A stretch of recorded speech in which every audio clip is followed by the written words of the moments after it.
But మన కంట్రీలో compliance అనేది చాలా ఇబ్బందికరం. మీరు ఇప్పుడు వాడికి ఆదాయమే ఉండదు. ఇప్పుడు జిఎస్టీ కావాలన్నా ఇన్కమ్ ట్యాక్స్ కట్టడానికి సిఏని పట్టుకొని వాడు చెప్పిన టెక్నికల్ అర్థం చేసుకొని పోయి బ్యాంక్ నుంచి స్టేట్మెంట్లు తెచ్చి వాడు చెప్పిన క్వశ్చన్స్కి ఆన్సర్స్ ఇచ్చి అప్పటివరకు బిజినెస్ మునిగిపోతుంది. సో స్మాల్ వెండర్స్కి అంత ఈజీ కాదు. ఇప్పుడు మన యూపీఐ రెవల్యూషన్ వల్ల అందరు అకౌంట్లో డబ్బులు పడడం స్టార్ట్ అవుతున్నాయి.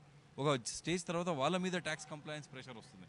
మనము క్యాష్ నుంచి ఏమంటారు టెక్ ఎకానమీగా మారుతున్నాము. సో సూనర్ ఆర్ లేటర్ ఇప్పుడు ఇడ్లీ బండి పానీపూరి వాడు వీడికి కూడా ట్యాక్స్ ప్రెషర్ వస్తుంది.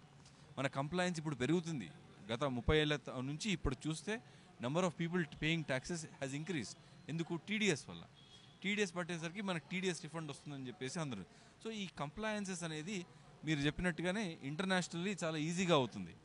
ఎందుకంటే ప్రధానంగా ఇలాంటి ట్యాక్స్ కంప్లయన్సెస్ ఇలాంటివన్నీ లాంగ్వేజ్తో ముడిపడి ఉంటాయి సార్.